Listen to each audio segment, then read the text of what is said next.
चित्तौड़ नरेश राणा कुंभा बड़े गुणवान राजा थे। राणा कुंभा के बाद गद्दी संभाली रायमल ने। उनके 3 बेटे हुए, पृथ्वीराज, जयमल और संग्राम सिंह, जो राणा सांगा कहलाए। चित्तौड़ की गद्दी का वारिस कौन बने, ये बात रायमल जीते जी तय करना चाहते थे। तभी उनके छोटे भाई सूरजमल ने सलाह दी कि इस बात को देवी वाणी पर छोड़ दो।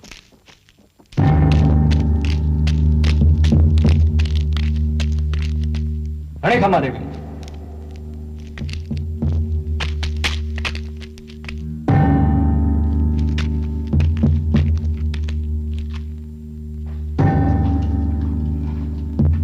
जय माता जी की।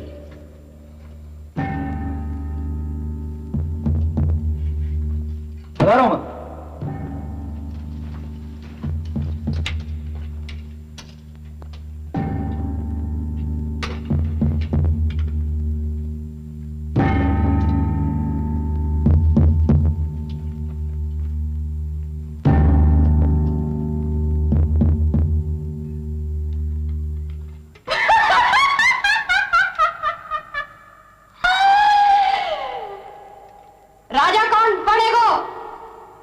आप तो जाड़ू ही हो मां।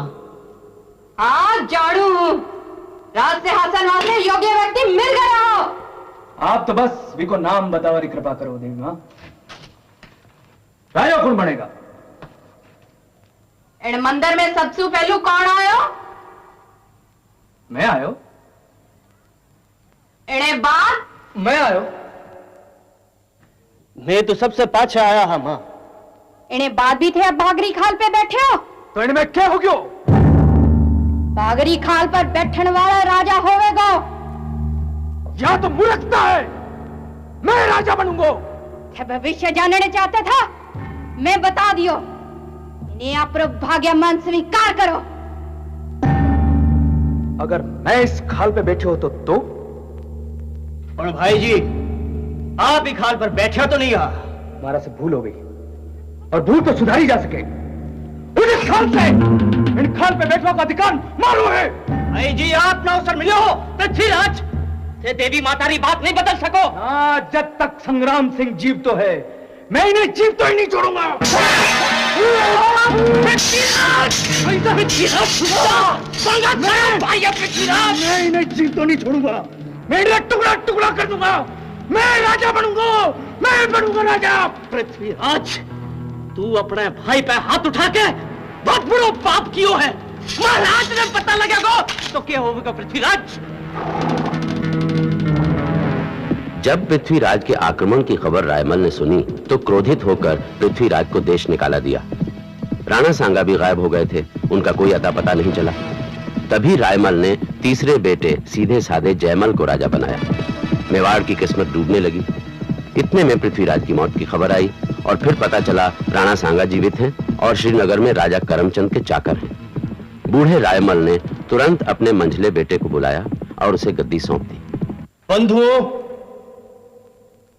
पिछला कुछ एक बरसा में भूल ही जानो ठीक है, या समझो कि बात समय तो गुजरनो ही हो जी से पुजारन चरणी देवी री भविष्यवाणी सांची सिद्ध हो सके। सच कहूं हूं भाई लोगा, ये पिछला कुछ एक बरस हमारे वास्ते भीषण दुख से भरया हा। मेवाड़ रे पतन रो दुख, हमारे भाई पृथ्वीराज रे मरण रो दुख, और सबसे बड़ो दुख हमारे पिताजी रो निधन। पणी दुख से भरे समय में एक भलो मानस एड़ो भी हो जो सदा मने स्नेह और सम्मान दियो, हमारी हिम्मत बंधाई। वे हैं हमारा परम मित्र राजा करमचंद जी। ये तो मेरा फर्ज था महाराज। करमचंद जी, नजराना का रूप में मैं आपने अजमेरी जागीर सौंपू हूं। हमारी यह इच्छा है कि आप बैठे सुख सुराज करो। यह आपकी उदारता है महाराज। आप जेड़ा सच्चे मित्रा रा वास्ते तो राणा सांगा अपना प्राण भी दे सका है। भाई लोगा, मेवाड़ ने चारों तरफ से खतरो है। मालवा, गुजरात, दिल्ली री हुकूमत मेवाड़ की तरक्की रा सब रास्ता बंद कर रखा है। मालवा ने गुजरात लोधी रा इशारा पर नाच रहा है और मैं राजपूता के वास्ते शर्म की बात है कि राजपूत ठिकाने ना ठाकर भी लोधी रा इशारा पर, दिल्ली रा इशारा पर नाच रहा है। भाई लोग, यही बखत है कि आप सब लोग मेवाड़ रे सागे मिल लोधी ने मुंह तोड़ जवाब दो। जदे जदे वादी नावेला जे दिल्ली आपनी होवेली। राणा जी, मारी एक अरज है, सबसे पहले दिल्ली पर ही आक्रमण करो जाए। दिल्ली वो दरवाजो है हुकुम जिनसे होके ही आगे बढ़ो जा सके। अज्जा जी, मैं आपने वचन देऊ हूं कि दिल्ली आपनी होवेली, आपनी। बस मैंने तो आप सब लोगों का साथ चाहिए। राणा सांगारी, राणा सांगारी, राणा सांगारी, राणा सांगारी। जब मेवाड़ की गद्दी पर राणा सांगा का अधिकार हुआ, उस समय दिल्ली में लोधी वंश का राज था। 1451 ईस्वी में उत्तरी सूबे के अफगान सूबेदार बहलोल लोधी दिल्ली के सुल्तान बन बैठे।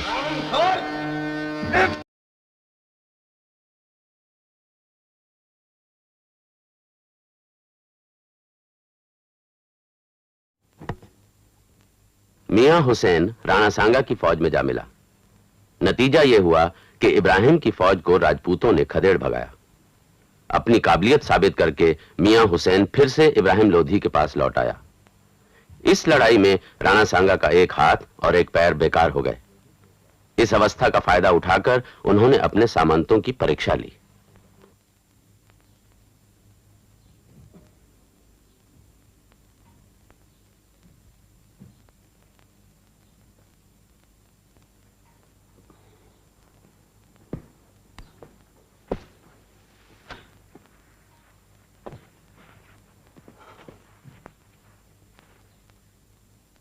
विराजो आप लोग, विराजो।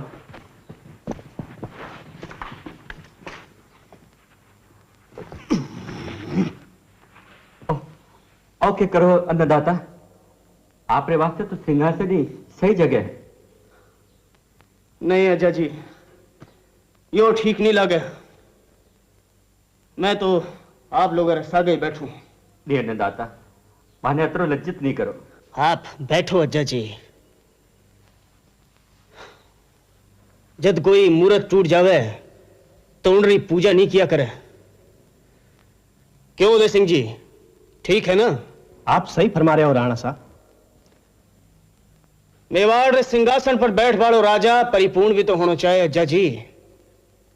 हमारे शरीर की तो यह दशा है कि एक हाथ नहीं रहे हो और ये पग भी काम नहीं कर रहे है और आंख भी मारे कने एक ही है।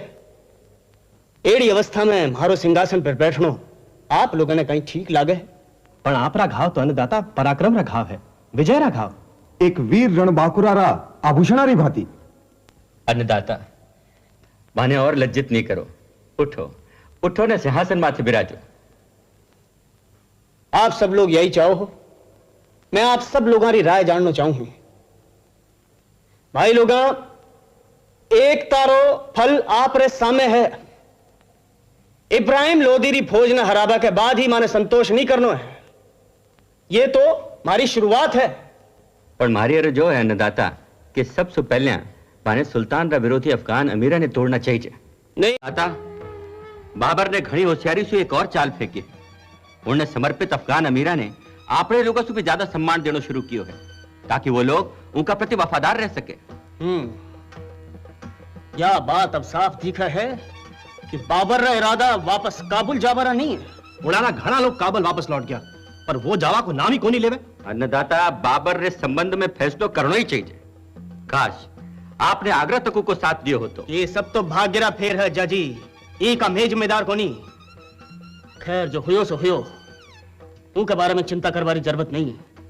लेकिन एक बात याद रहे कि मेवाड़ रही है दिल्ली, वो बाबर री बपोती नहीं है। राणा जी हुकम, मैं भी आपको यही सलाह करवा वाला हो। अच्छा, आपने घना सारा अफगान अमीर उमरावा भी यही मंशा रखा है कि दिल्ली री गद्दी पे आप ही विराजो। इनरा वास्तव है बाबर रा विरोध में आपने साथ देवाने भी राजी है। बस अब ज्यादा सोच विचार करवारी जरूरत नहीं है। बाबर पे आक्रमण करवारी तैयारियां करो। पर अन्नदाता, मने तो उनरे आग उगलवा वाले शस्त्रारी चिंता है। वो मारे तीर कमाने से ज्यादा गहरी मार करे है। इन शस्त्रारे साथ भी बाबर अपना वीर राजपूतारे सामने को नहीं टिक सके। ठीक बात कही है उदय सिंह जी। यह बात साफ है कि मुगलों से लड़बारे वास्ते मेवाड़ रे सिवाय अब और कोई दूसरी ताकत होनी। यह लड़ाई तुम्हें जीतनी है हर हालत में। बादशाह, मैं वापस काबुल जाना चाहता हूँ। क्या? यहाँ बहुत गर्मी है, मेरे सिपाही अब और नहीं रुक सकते। आपने कभी नहीं कहा कि इतने लंबे अरसे तक यहाँ रुकना होगा। इस वक्त जब हम राणा सांगा से लड़ाई की तैयारी कर रहे हैं, तुम वापस जाना चाहते हो? नहीं, इस वक्त हमें अपनी तमाम फौजी ताकत की जरूरत है। अगर तुम ऐसी बातें करोगे तो हमारे बाकी सिपाहियों का क्या होगा? हम वादा करते हैं, हम राणा सांगा के खिलाफ कामयाब रहे तो तुम अपने आदमियों के साथ वापस काबुल जा सकते हो।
कन्हुआ की लड़ाई में भी बाबर ने वही रणनीति अपनाई। अलग अलग राजपूत सेनापति बाबर से मुकाबला करने के लिए आगे बढ़े। राणा सांगा अपनी सेना के बीचों बीच थे। युद्ध विराम के समय जब घायल सैनिक पीछे की ओर ले जाए जा रहे थे, तब बाबर ने अपनी सेना को अचानक हमला करने का हुक्म दिया। इस हमले से राजपूत घिर गए।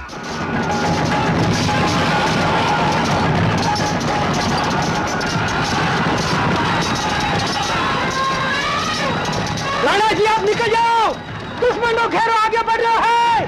हुकुम, हमारी बात मान जाओ, आप निकल जाओ। यह नहीं हो सके रतन सिंह, यह नहीं हो सके। तीनों टकराओ, दुश्मन ने पीठ दिखा, बस मरनो बोलो, टकराओ।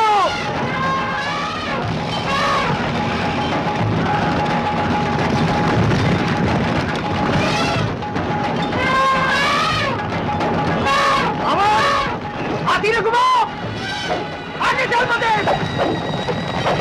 आगे।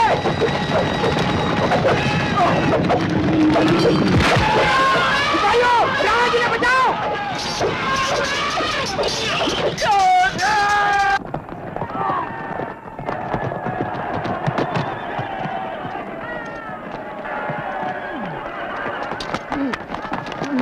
पालकी लाओ, जल्दी करो।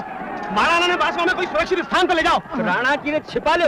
इन हालत में इन्हें किसी सिपाही ने देखना नहीं चाहिए। अबे आपने कहीं करा, ये तो जारी रखा। हाँ। तुम्हें डटो रहना है। हाँ, अभी भी कुछ नहीं बिगड़ो है, पर पहला जल्द करने राज की हाथी पे बिठाओ।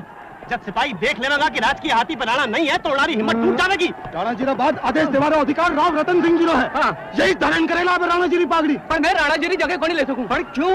हमारा पूर्वज छुंदा जी मेवाड़ा सिंहासन पर अधिकार था, पर उन्हें उनको त्याग कर दियो, तो थोड़े समय के वास्ते भी मैं सिंहासन पर को नहीं बैठ सकूं।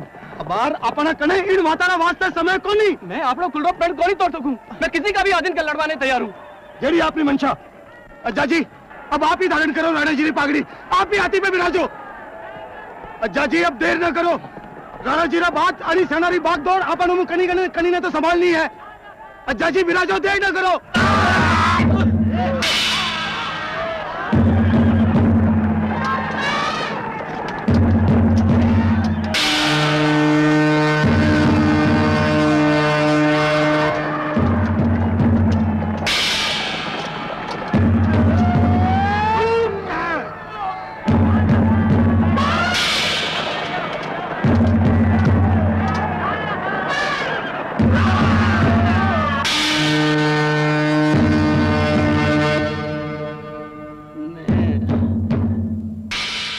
अब ठीक हाँ। चलो रणभूमि और चलो। लड़ाई पूरी हो चुकी हुक्म। आपा लड़ाई हार गया। कौन कहवा है मैं लड़ाई हार गया? अज्जा जी, वीर सिंह, उदय सिंह सब कटे, सब जना वीर गति ने प्राप्त हो गया। महाराज आप हुक्म हुए तो चित्तौड़ री ओर चला। मुगल सिपाही आप पीछू कर रिया है।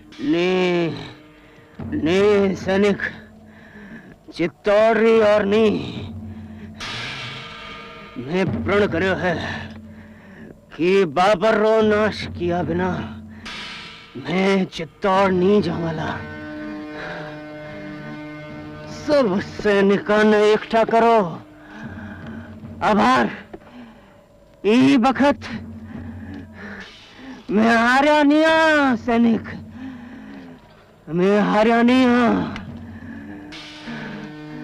सैनिकों ने इकट्ठा करो, मैं हारिया नहीं हाँ।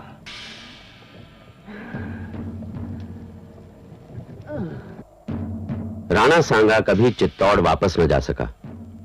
कुछ लोग कहते हैं कि घावों ने उसकी जान ले ली, कुछ कहते हैं कि सेना नायकों ने उसे जहर देकर मार दिया क्योंकि वो उनकी मर्जी के खिलाफ बाबर से लड़ना चाहता था। जो भी हो, 13 मार्च 1527 को बाबर के खिलाफ आखिरी बड़ा मोर्चा नाकामयाब रहा।